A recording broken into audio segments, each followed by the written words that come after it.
Okay, so I'm Cameron Reid. I'm an osteopath. I've been doing that for quite a while now, 30 odd years.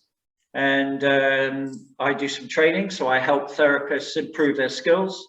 And yeah, I live in beautiful Norfolk. Yeah, so we're just half an hour from the beach. And yeah, it's a lovely place to be. And yeah. Very pleased to be here, Teresa. That's great. Well, thank you so much for coming on live and sharing. You know, we met on LinkedIn, didn't we? And I've only just found out you're part of the Federation of Therapists Education Committee. I am. Which is very, very, you know, that's quite something. That is quite something to be on their committee. So I didn't. You know, I help them with things. They ask me, you know, can you give us an opinion on this or an opinion on that? And I do that. And so it's enjoyable. It's sort of, you know, I enjoy that. I like the education side of things. So yeah, I'm pleased to do it. That's great. Well, I can't thank you enough for coming on. It's wonderful. Well, I've lost you there a bit, Teresa. It's wonderful speaking to another trainer. So we're going to be about 20 minutes together.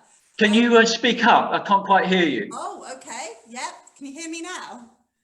You disappeared for a minute there. Okay, you can hear me now. That's better now. Okay, I'm just going to turn my volume right up for you. Is that better? That's much better. Yay, I won't walk away.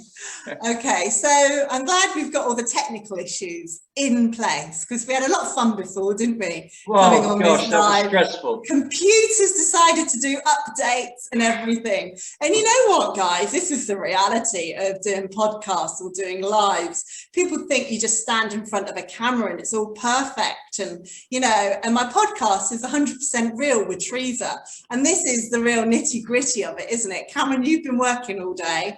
I have as well. You know, and then we come on and we find out your computer wants to do all these wonderful updates. Absolutely. And you know, I'm amazed I've still got hair left, I tell you. At least you don't colour it like myself. So that's why I wear my headband. That's why I wear my headband. So obviously you're an osteopath, which is really exciting. How long have you done it and how did you get into being an osteopath? Okay, so I've been practicing now since 1986. So 30, whatever it is, 3 years or something. That's a long time. Yeah. And so how it all unfolded really well, but I didn't mean it to be like that. So I did a human biology degree to start with. And it was during that time that I decided the direction I wanted to go in. Yeah. And but I didn't know the therapy or anything. I wanted to get involved in sports medicine. That's what I wanted to do. And in my last year, my personal tutor was writing a reference for me. And he said, come into my office. So I did. And he said, listen, Cameron, you want to do a master's? I want to do a master's in sports medicine in America. Oh. And he said, look, I'm going to write you a reference and that'll be fine. And you're going to get your master's in a year. And he said that in America. And he said, what are you going to do then?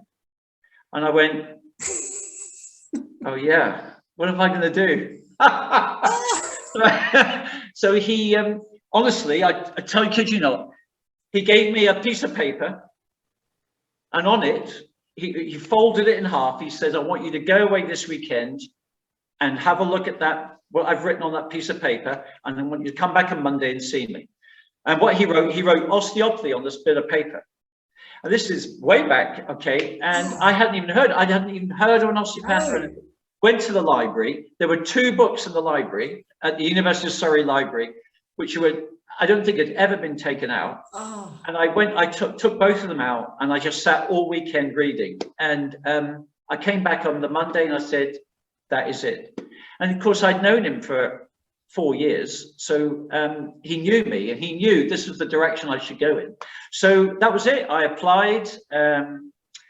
I got in, obviously, and applied for a scholarship because I needed it. I couldn't pay for it. No. And I got a scholarship. So thank goodness. And so that was it. Yeah, a 4-year course. Wow, that's a long number of years after university. So it was 8 years of studying really to get where I wanted. But I knew that was where I'd be happiest, and it was the best decision I ever made. So well, it proves itself, doesn't it? Because you've now got a business, you do training, you do so many things now.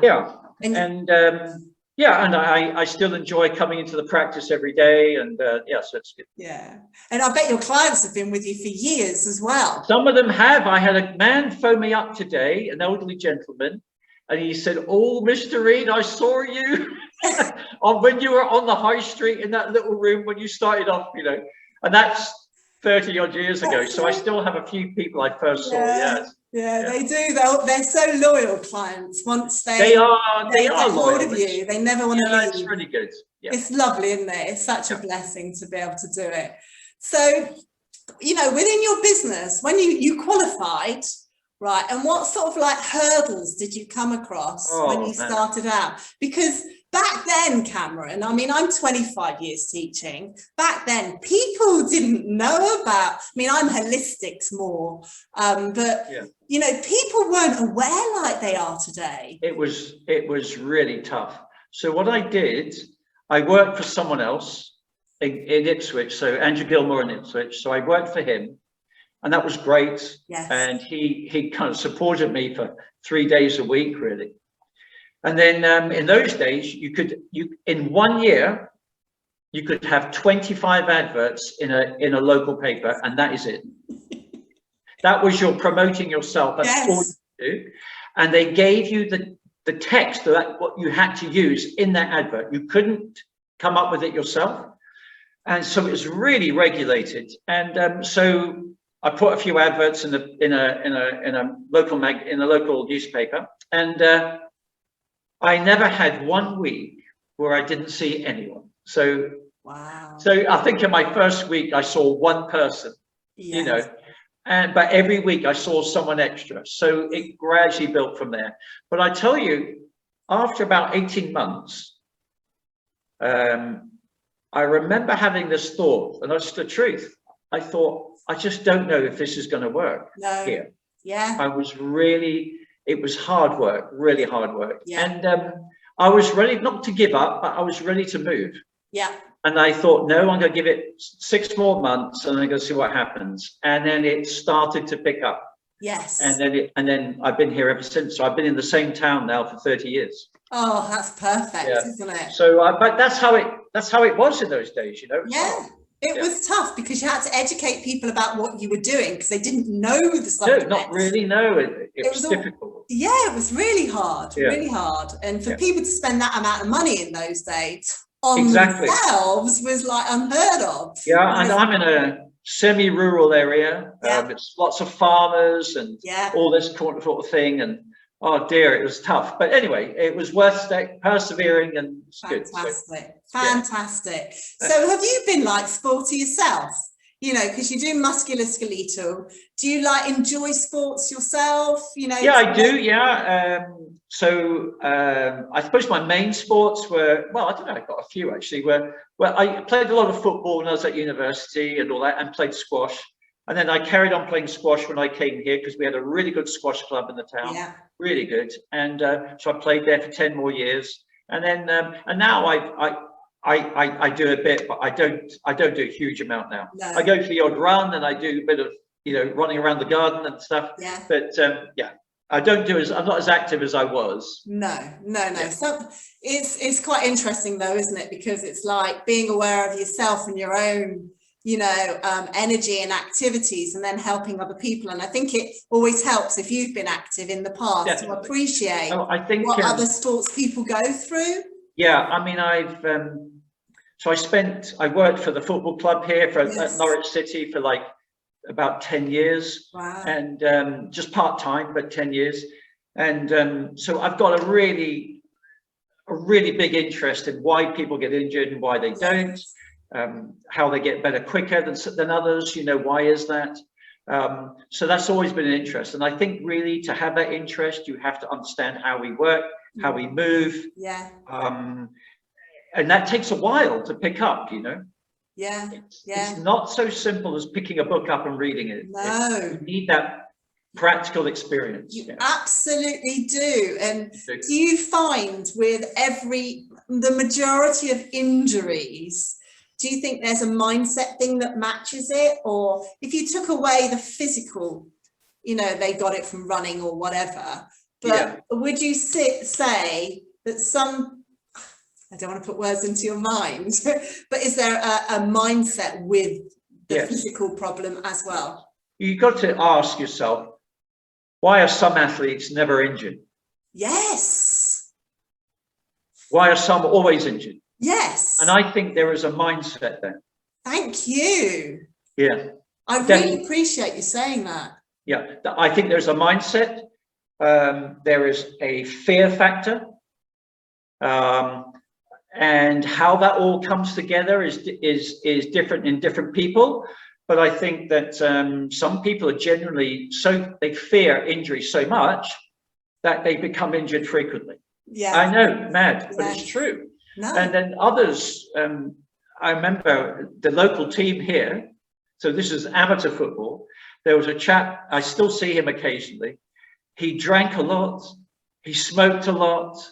He hardly trained. And was he injured ever? Never. So you would think he'd be the prime candidate. Yeah. No, he was always there. So, you know, I think there is a mindset. I think you're so, and this is gorgeous being able to speak about that to another practitioner, because this is something I've wondered about for years myself. And, you know, from a person that really has regular treatments myself, massage and so on, I don't have any hesitation with it. But to be aware of some people's bodies are just naturally flexible. You know, their muscles are pliable, they move in all sorts of ways, and they don't have to work at it, Cameron. No. Whereas some people are just tight, you know? Yeah. And also, some people, I think there is a mindset where some people expect that, oh, I'll probably get injured eventually. I mean, this year sometime I'm gonna get injured. And you think, well, why should you think that? Why would you think that? Yes. So I think there is a way of thinking that you can actually think in a more positive way and think, no, actually this year I'm going to be absolutely fine. I'm going to need no treatment, no nothing. And I think it sounds daft, but I think that's very true. Yeah. No, that's amazing. Like you said, like some people are naturally tight in their muscles, and some, you know, tight personality, you know, all those mindset things. And some people are very flexible and floaty, and, you know, and their muscles are bendy, and, you know. But then you then get the people who say, I don't know why I'm always injured. I'm so flexible.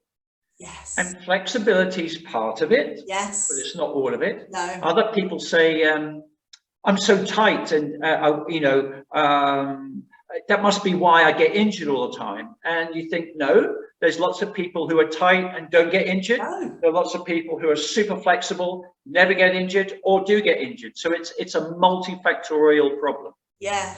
So what sort of people do you attract into your clinic? What would you say the biggest thing is? Also, I see all sorts, every walk of life, just about every age. I don't treat babies or anything like that. okay.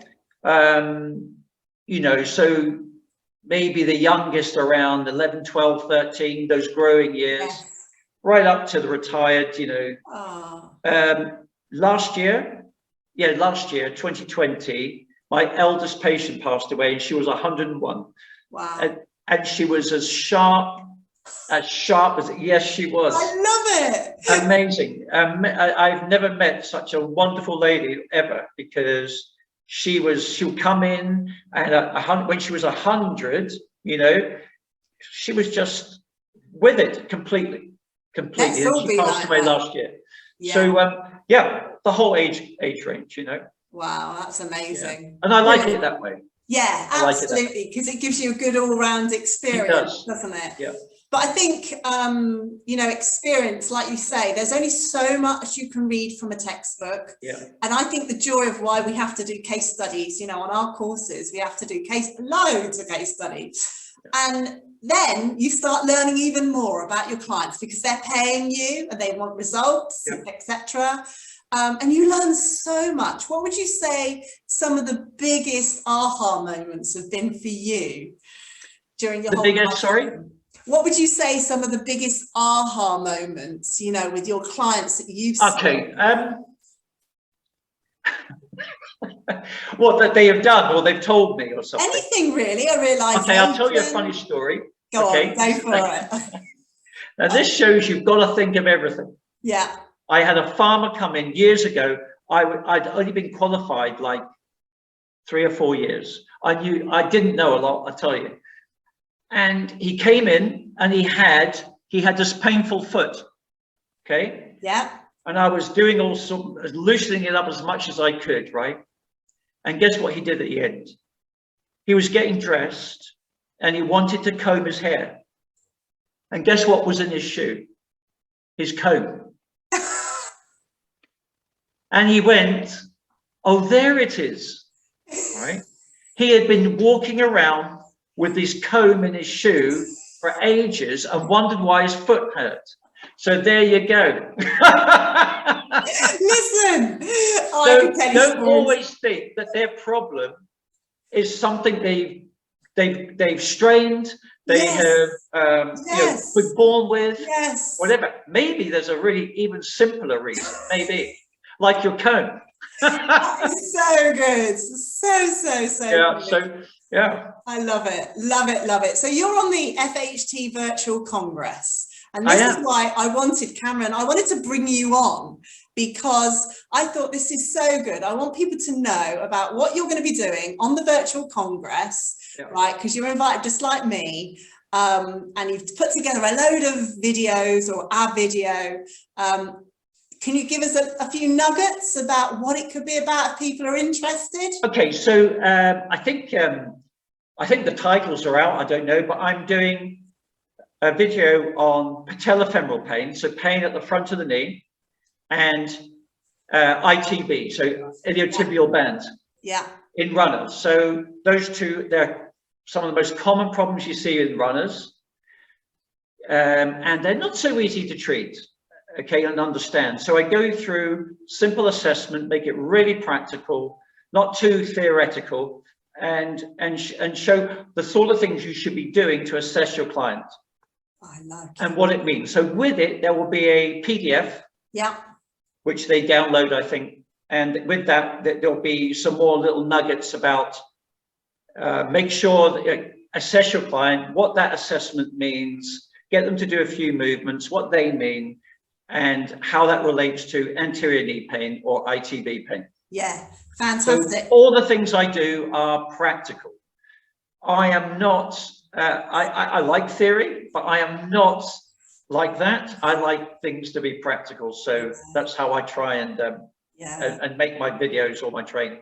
Yeah, brilliant. I can't wait to see it myself. 13th and 14th of June, I'll be there.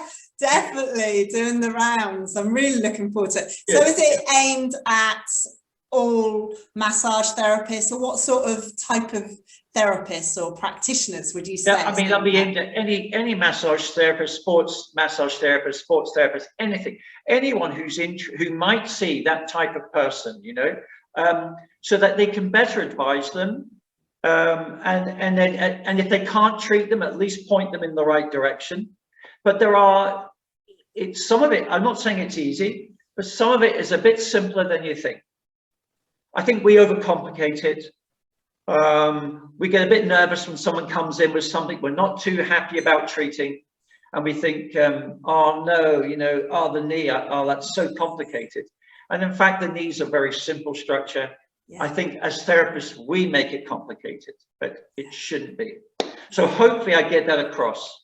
Oh, wow. I can't wait to see it. That's absolutely, no, it's great. And it's very generous of you to want to share this with others as well. Well, I think, you know, when I was studying, and then when I first few years, I really valued people who helped you in that way. And to be quite honest, not everyone does, to be quite honest, but it's, you know, helping your colleagues helps you. Yeah. If I explain something to someone and I go, look, I think it's probably this, or it's this, or it's that problem, you actually get better what you do also. Yeah, I think so. totally. It's an advantage to yourself at the same. No, you're so right. And, you know, when we were speaking before this, we were talking about collaboration and so on. And some people just don't get that. I get it because I'm always reaching out. You get it because you came back to me when I reached out. Hallelujah. You know, so I'm so grateful. I saw when I got your email, I thought, what a great idea. Oh, lovely. I'd love to do it. It'd be great. So good. So good. And we just hit it off. But I was watching, Cameron. I was watching you, the way you posted and so on, and the way you responded to me. And I don't reach out to everybody. So it's been a blessing. It's been a huge blessing. That's very lovely, lovely treat for me to have you on this podcast that we're doing. Really, really lovely. So can I ask you the final thing? What would you say your superpower is? Well, it's not singing, I can tell you that one. What's my superpower? Oh, my word. Okay, I'm a very keen photographer. Ah, nice. Yeah, and I've been doing that for quite a few years now. And I entered the World Photography competition, which was sponsored by Sony this year. And in fact, my secretary said, Cameron, you've got to submit that photo. So I'm really into it. And I didn't get anywhere. I didn't win it or anything. But I'm quite good at it. I'll admit I'm quite good. And something I really enjoy. And I try and play guitar, but I think that's not a superpower. I think a lot of people think it is. Don't bother. You don't sing though.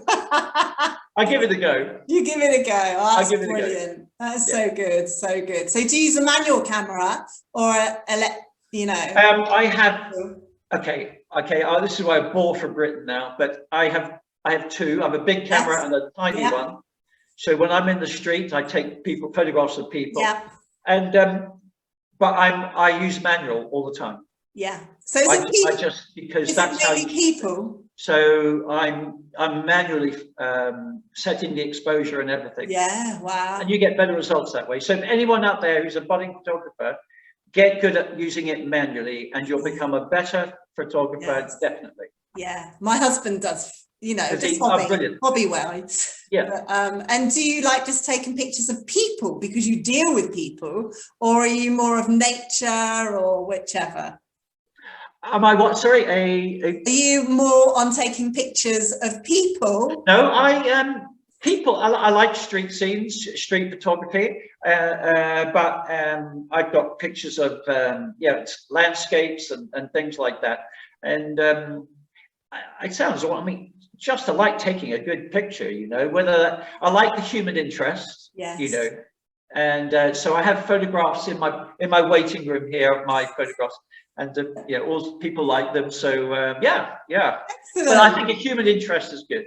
Yeah, it's the human connection, isn't it? I love it, love it, love it. So thank you for telling me about your superpower. Thank you for telling me about what you're doing for the Federation of Holistic Virtual Congress.